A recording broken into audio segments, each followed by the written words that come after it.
Sekreto or mystery na kung saan kapag ginagawa nyo ito, you will make any man to beg for your attention or to chase you, especially your man.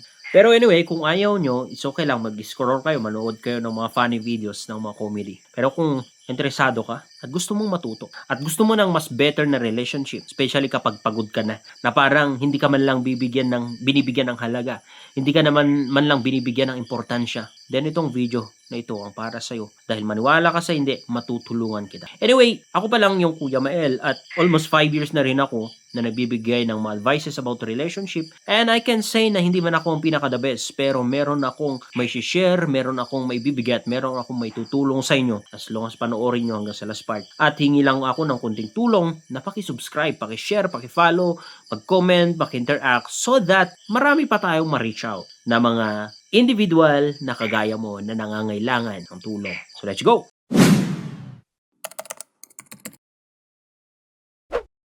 A lot of you, mga kapatid, is that nagti-desire or gusto or pangarap na papahalagahan ka ng isang lalaki. Naivavalue ka ng isang lalaki pero wala ka namang ginagawa or opposite naman yung ginagawa mo or wala kang proper na knowledge about sa relationship. Kung ano ba or paano ba mag-isip ang isang lalaki. Ano ba ang psychology ng isang lalaki. Pero wag kang mag-alala. Basta panoorin mo lang hanggang sa last part ituturo ko sa'yo. So ano ba ang number 1 na dapat mong gawin? Is that make sure that you will never ever beg for your man's attention. Makinig kayo sa akin. We will never ever give value sa isang babae na nagmamakaawa ng atensyon at pagmamahal namin. Maniwala ka so hindi. Even nasabi na natin may relasyon na kayo. Pero yung energy na pinapakita mo or pinaparamdam mo sa kanya, yung mga words mo is that it has something to do sa pagbebeg mo, pagmamakaawa mo ng time niya, pagmamahal niya, he will never value you. Sadly, pero ito ang katotohanan. So ano ang yung dapat na gawin? Become a queen. Become a queen. A queen is not a servant. A queen is not a beggar, but a queen knows her position, her role, her responsibility. A queen respect and honor his king. Ang isang queen nagsasubmit sa kanyang hari, pero never na naging servant ng hari at nagbebeg sa isang hari. Kundi meron itong confident. Meron itong something na kung saan yung hari kapag lumapit siya sa queen or sa reyna na yan is that ma-encourage yung hari na yan, napapalakas yung loob ng hari na yan, at alam niya na natutulungan ng reyna yung hari na yun. So yes, you honor, you respect your man, but don't look down at yourself. Be confident. When a man or your king or your partner asks you of something like ideas, sabi niya, babe, ano kayang gagawin natin dito? Make sure na meron kang masasabi na ideas, meron kang maisasuggest, meron kang maitutulong,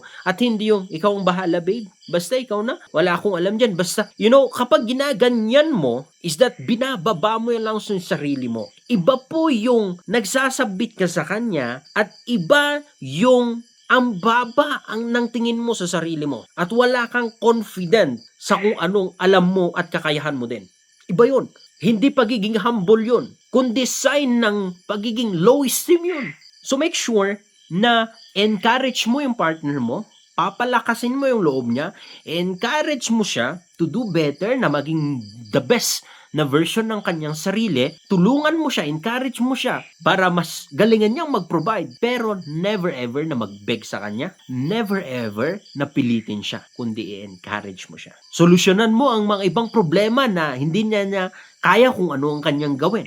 Mag-isip ka ng solusyon. Gumawa ka ng solusyon. Gawa ka ng paraan. In that way, makikita niya yung value mo. At hindi yung pang-display ka lang. Hindi yung nasa bahay ka lang. Sabihin na natin, yes, meron kang sariling trabaho, meron kang ganito, meron kang sariling income. Pero pagdating sa kanya, hindi niya makita yung value mo kasi wala ka namang naitutulong sa kanya. And value is all about what you can bring to the table. Okay? Become his queen, not his servant. Be confident. Huwag kang matakot na mag-share ng ideas mo. Huwag kang matakot na magsabi ng nararamdaman mo sa kanya. Pero with respect and honor sa kanya. Okay? I hope na nagigets nyo at I hope na meron kang natutunan. So next na ituturo ko sa inyo is that don't overtalk. Because the more you talk, the more you lose your value. It is good sometimes na makipagkwentuhan. It is good sometimes na mag-react ka sa kanya, mag-share ng mga, opinions mo or gusto mong sabihin sa kanya, pero don't overdo it hanggat maaari. Because the more you talk actually, the more na mas nawawala yung value mo. The more na mas walang bigat yung sinasabi mo. Yun ang katotohanan. That is why maraming relationship na papansin ko na kapag masyadong maingay, maniwala ka sa hindi, magulo yan. Walang katahimikan sa isang lalaki. Walang peace. Yung tipong kauwi niya palang galing trabaho is that andyan na nagbubunganga na. Walang peace sa kanya. Hindi kanyang papahalagaan. But once na nakontrol mo yung bunganga mo, once na alam mo kung kailan ka magsalita, alam mo kung kailan ka magsabi ng nararamdaman mo din, is that dyan mo mas nabibuild actually yung value mo sa kanya. At dyan niya mas papahalagahan yung mga sinasabi mo sa kanya at dyan niya mas papahalagahan yung presence mo. Okay? Mapapansin mo, sa loob ng isang tahanan, yung mga bata hindi nila masyadong pinapakinggan yung nanay most of the time. Pero once na nagsalita yung tatay, makikinig lahat. Alam niyo kung bakit? Because ang isang nanay kasi most of the time, bunganga ng bunganga yan. So, nagiging common na sa tainga ng bata yung kanyang boses, yung kanyang sinasabi, hanggang sa hindi na nila binibigyan ng bigat yung sinasabi mo. Para kang, parang mga symbols lang na napakaingay. Once na nagsalita yung tatay, makikinig lahat. Because alam nila, once na nagsalita to, gagawin niya or may something na mangyayari sa akin kapag hindi ako makikinig.